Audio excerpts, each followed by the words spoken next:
The feed cut across every channel in the Terran Confederation. Families sitting down for dinner froze as the broadcast hijacked screens, filling them with the image of 12 human prisoners kneeling on the cracked stone of a foreign plaza. Alien guards in black armor pressed their weapons against the prisoners' spines, forcing them forward.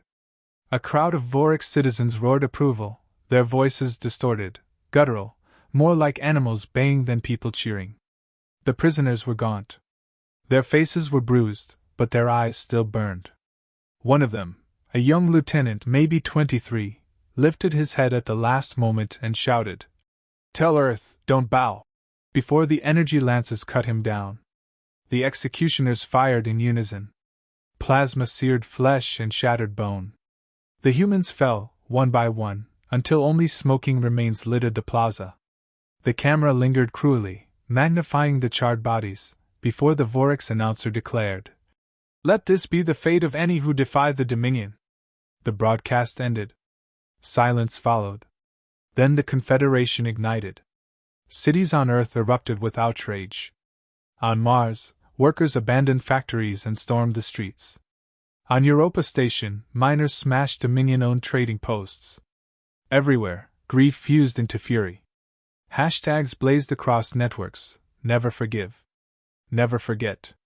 In the war room orbiting Earth, Admiral Marcus Hale stood motionless, hands clasped behind his back, eyes fixed on the darkened screen. He was tall, his presence cutting, his face weathered by decades of service. Few could read him, but those who knew him understood what that silence meant. The Iron Wolf was calculating. "Admiral," murmured Commodore Reyes, breaking the hush. "The Council is already convening. They'll issue a statement of condemnation." Hale's gaze did not move. "Condemnation won't return the dead." Reyes swallowed, his throat tight. "What do we do?" Hale turned at last, his eyes hard as steel. "We prepare."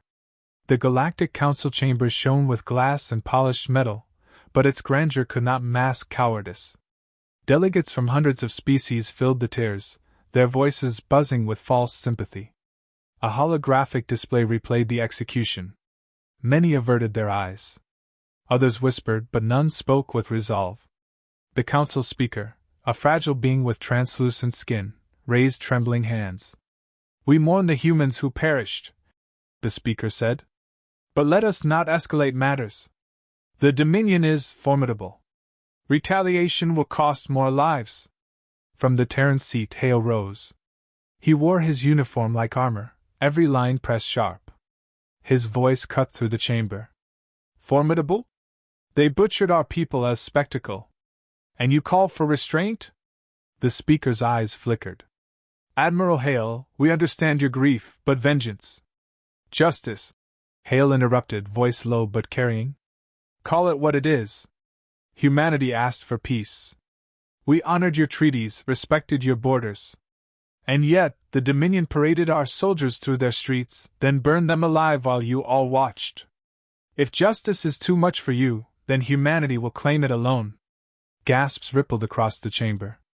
Some delegates shrank back. Others exchanged wary glances. A new hologram materialized, towering above them all, Overlord Zirak, his scaled visage lit with cruel amusement.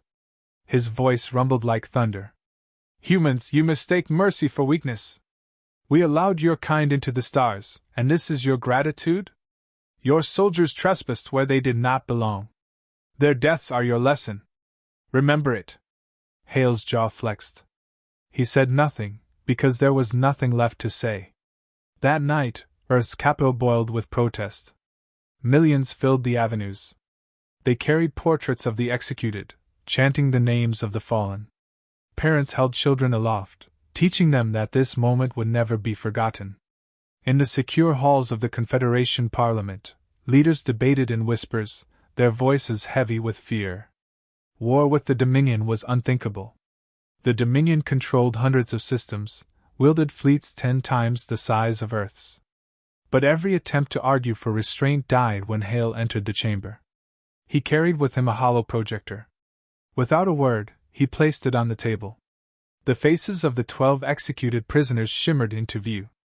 Their names appeared below, soldiers, engineers, medics. Ordinary people. They trusted us, Hale said quietly. We let them burn. I will not allow another to share their fate. If we do nothing, we invite every empire to treat humans as prey.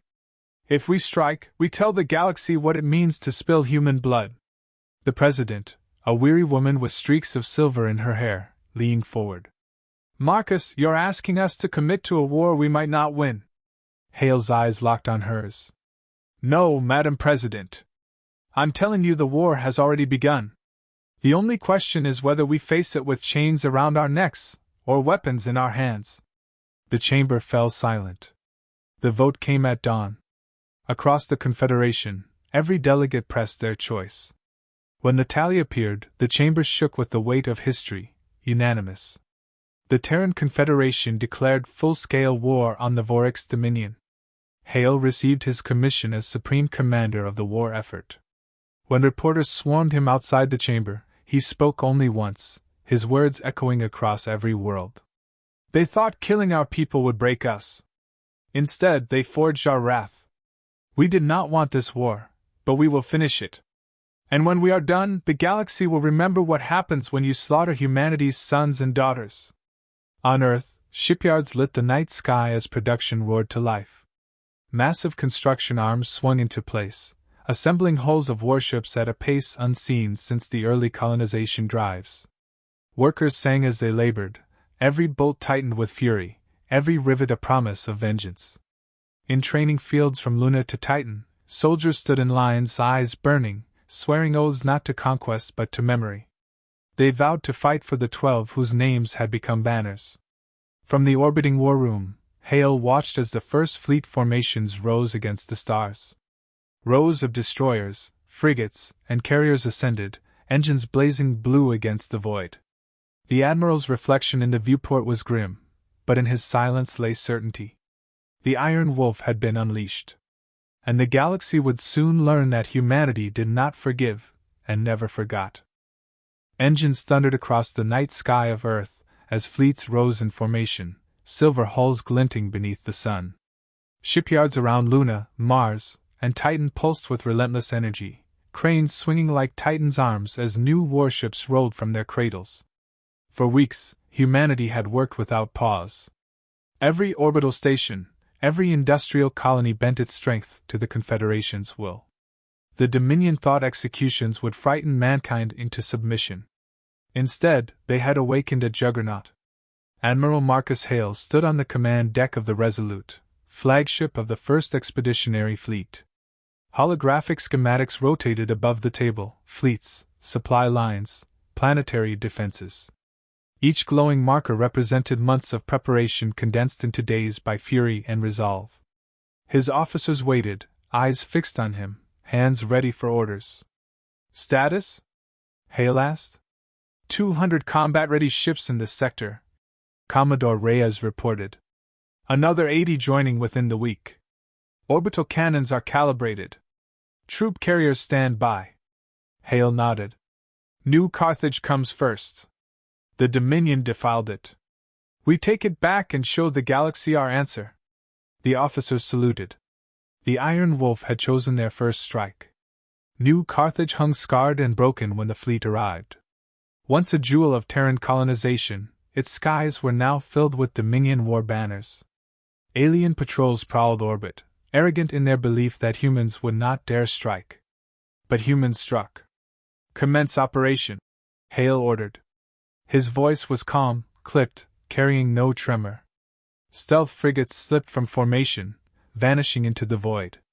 Moments later, Dominion orbital platforms began flickering offline one after another, power cores sabotaged. Human cyber warfare teams buried viruses into Dominion systems, seizing their communications, twisting orders into chaos. The main fleet advanced. Destroyers unleashed concentrated railgun volleys, tearing through the first line of Dominion cruisers. Orbital cannons hidden on Terran transports powered up, firing blazing lances of energy that cut holes through enemy formations. On the ground, Dominion troops scrambled as dropships descended. Human soldiers stormed their landing zones with precision, every unit moving like clockwork. Fury guided them, but discipline sharpened it into a blade. The battle lasted hours, but the outcome was never in doubt. When the last Dominion ship broke formation and fled, cheers erupted across the fleet channels. Colonists on the surface raised Terran banners from rooftops, weeping as human soldiers embraced them. Hale's image appeared on every screen. His voice was steady, yet it carried a weight that silenced even the most jubilant. New Carthage is free. This is only the beginning. For every life they burned, for every insult they spat, humanity will answer. Not in whispers. Not in regrets. But in fire. News of the victory spread faster than light. Across the galaxy, species watched in stunned silence as the Dominion suffered its first humiliation in centuries. They had expected humans to crumble. Instead, they struck with precision and force no one believed they possessed. In the Dominion throne world, Overlord Zirax slammed a clawed fist against his dais. His advisors trembled, bowing low. "Primitive vermin!" Zirax roared. "They dare defy us? Burn more colonies. Show them what it means to spit in the face of the Dominion." "But, my overlord," one counselor stammered, "their industry expands at impossible speed." "They may." Zirax's gaze burned red. "They will break. Fear is the only truth in this galaxy. And the humans will learn it again." Back aboard the Resolute, officers gathered for a briefing. The room glowed with tactical displays of enemy movements. "They'll retaliate hard," Reyes said grimly. "Dominion fleets are already mobilizing. They'll throw everything at us to erase this humiliation." "Good," Hale replied. "The sooner they commit, the sooner we bleed them dry." He shifted the display, showing supply lines, weak points, and planetary garrisons. His mind moved faster than the projections, already 3 steps ahead. A junior officer, nervous but determined, raised a hand. "Admiral, with respect, they're stronger, larger, older. Can we truly sustain a war against an empire of their size?" Hale studied her. His expression softened just slightly. "Lieutenant, size does not win wars. Will does. They believe cruelty makes them unbreakable. They've never fought a people who remember their dead in every breath, who turn grief into iron. We will show them." The room fell silent, but no fear remained. Only resolve. The days that followed were fire and steel. Terran fleets surged across border systems, striking with surgical efficiency. Shipyards hidden in asteroid belts revealed entire squadrons, decades of preparation finally unveiled. Colonists volunteered in waves, filling troop transports, determined to stand in the fight. Every ship bore the names of the 12 executed prisoners etched into their hulls. Each battle cry carried their memory. Soldiers whispered it before combat, as if calling on ghosts to guide their aim. The Dominion countered with overwhelming fleets, but arrogance rotted their strategy. They charged headlong, expecting human ships to scatter. Instead, they found coordinated kill zones, minefields disguised as debris, and ambushes that shredded their formations. For the first time, Dominion commanders hesitated. For the first time, they feared. On the galactic stage, the Council wavered. Delegates murmured uncertain. Some urged intervention to save the Dominion. Others whispered of opportunity. The humans had revealed themselves as something new, a force that refused to kneel. Ambassador Lyris of the Kalari leaned toward her peers, voice hushed but urgent. "Do you see what they've done? One insult, and they unleash fury like this. The Dominion has created its own executioner." Her counterpart shivered. "Then we must tread carefully. No species should invite such wrath." On Earth, Hale addressed the Confederation once more. He stood on the bridge of the Resolute, his figure broadcast to billions. "We are at the beginning of a long road. They will strike us, bleed us, try to shatter our resolve. But understand this, the Dominion has already lost. For every soldier they kill, 10 rise in their place. For every world they burn, we will rebuild stronger. We do not fight for conquest. We fight for the memory of our own. And we will not stop until justice is complete."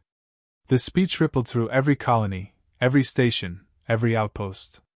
Men and women clenched their fists, renewed in purpose. Humanity was no longer defending itself. It was on the march. At the edge of Dominion space, fleets gathered, preparing for the next offensive. Hale studied the star maps one last time, his eyes narrowing as he traced the path ahead. "Admiral," Reyes said softly, "where to next?" Hale's voice was calm, but behind it burned a storm. "Into their heart." The Dominion's fleets massed along the frontier, a wall of steel and fire stretching across dozens of systems. To their commanders, victory was inevitable. Humanity was a young race, fragile and untested. Against the might of centuries-old empires, the Confederation should have collapsed within weeks. But months into the war, the Dominion bled. Their ships burned. Their garrisons fell silent. And whispers spread across the galaxy: the humans do not stop. Admiral Marcus Hale studied the hollow map aboard the Resolute. Blue arcs marked Terran fleets, red for Dominion forces. Where once red had dominated, now blue spread like a tide, cutting through supply lines and choking enemy worlds.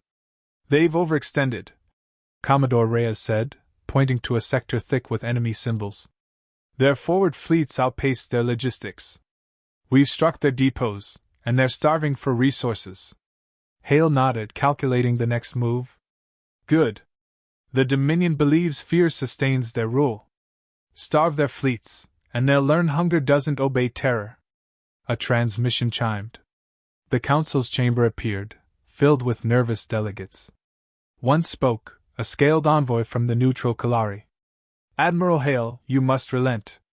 If the Dominion collapses, chaos will consume this sector." Hale's expression remained carved from stone. "They executed our prisoners in front of the galaxy. Chaos began with them. Order will return when they are gone." The envoy pressed on. "If you destroy them utterly, you will become the terror they feared." For a moment, Hale's eyes sharpened. "No. We are not them. But if the galaxy needs a reminder of what it means to slaughter humanity, then we will provide it." The transmission ended. Silence returned. The Dominion struck back with fury. In the Vega Rift, they unleashed a grand fleet, 2,000 warships strong, led personally by Overlord Zirak. Their arrival blackened sensors, a wall of crimson icons dwarfing Terran formations. On the bridge of his flagship, Zirak's voice rolled like thunder. "Crush them. Show the galaxy the fate of those who dare resist the Dominion." But Hale had anticipated him. Terran fleets did not meet the Dominion head-on. They emerged from warp at precise vectors, striking weak points like daggers. Minefields hidden in asteroid fields detonated, carving gaps through the enemy. Electronic warfare blinded their communications, turning orders into static. From the bridge of the Resolute, Hale directed the storm with calm authority. "Squadron Delta, flank their carriers. Gamma Wing, cut supply tenders. Do not waste strength on their rage. Break their spine." The battle raged for hours. Dominion numbers pressed forward, relentless, but every push met surgical counters. Human ships fought like predators, striking, fading, striking again. Still, the sheer scale threatened to overwhelm. As enemy dreadnoughts advanced, Reyes spoke urgently. "Admiral, their core fleet remains intact. We can't hold forever." Hale's eyes narrowed. "Then it's time." From hyperspace, a shadow emerged, the TCS Avenger. The dreadnought dwarfed every vessel in sight, a weapon of war born from humanity's hidden reserves. Its hull bristled with experimental tachyon cannons, power radiating like a storm contained. Gasps filled Terran comms as the ship's systems roared online. Reyes whispered, "Awed. She's real." Hale gave a single order. "Fire!" The Avenger's main cannon ignited. A beam of pure tachyon energy lanced across the void, a blinding spear that tore through the Dominion's flagship formation. Dreadnoughts vaporized, their hulks disintegrating in silence. The shockwave rippled across sensors, a wound carved into the heart of Zirak's fleet. On his throne ship, Zirak staggered as alarm screamed. His commanders shouted in panic. "Overlord! The human weapon! It annihilated the vanguard!" Zirak's roar shook the chamber. "Press forward!" Kill them! Humanity will not. His words choked as another blast ripped through a wing of battleships. The Grand Fleet broke. Panic spread faster than orders. Ships turned, fleeing into hyperspace, leaving wreckage and silence behind. But Zirak did not flee. The Overlord's throne ship advanced, weapons blazing, clawing toward the Resolute. He appeared on Hale's display, eyes burning with fury. Human! You think this victory makes you my equal? You are insects. Hale cut him off. You should have let our prisoners live. Their ships clashed, cannons trading fire, shields flaring. The Dominion's might against Terran precision. On the bridge, crew members fought to keep systems alive as sparks showered the deck. Reyes shouted, Hull breach on deck 7! Seal it, Hale answered calmly. His gaze never left Zirak's ship. The Avenger reoriented, charging its main cannon again. Hale gave the order without hesitation. End it. The blast consumed the Dominion flagship. Zirak's final roar vanished in the explosion, his empire decapitated in an instant. Silence followed. Across the sector, Dominion ships surrendered or fled. For the first time in centuries, their rule cracked. The Confederation stood unbroken, its fleets scarred but victorious. On the Resolute, officers stared at the fading light of the Dominion flagship. Some cheered. Others wept. Hale alone remained still. He turned to the calm officer. Open a channel. All frequencies. Moments later, his voice carried across the stars, reaching every corner of the galaxy. This war was not of our choosing. Humanity did not seek conquest. We sought peace. But when our people were slaughtered, the galaxy watched and stayed silent. Remember this day. If you kill one of us, you call down all of us. Humanity does not kneel. Humanity does not forgive. The message ended, but its weight lingered. In the weeks that followed, the Dominion collapsed. Worlds once shackled rose in rebellion. Neutral powers recalculated alliances, their eyes turning toward Earth. For the first time, humanity stood as an equal among the stars, not because it asked, but because it demanded. In the council chambers, silence met the humans' arrival. No delegate dared mock them. None spoke of restraint. The memory of plasma fire and the wrath it unleashed haunted them all. On the bridge of the Avenger, Hale stood at the viewport, stars stretching endlessly before him. The war was won, but his thoughts remained with the 12 prisoners whose deaths had sparked it all. They thought they ended us with an execution, he murmured. Instead, they gave birth to a legend. And across the galaxy, that legend grew. Humanity, underestimated, dishonored, and provoked, had revealed its truth. It was a species that remembered, a species that avenged, and a species no one would ever again dare to break.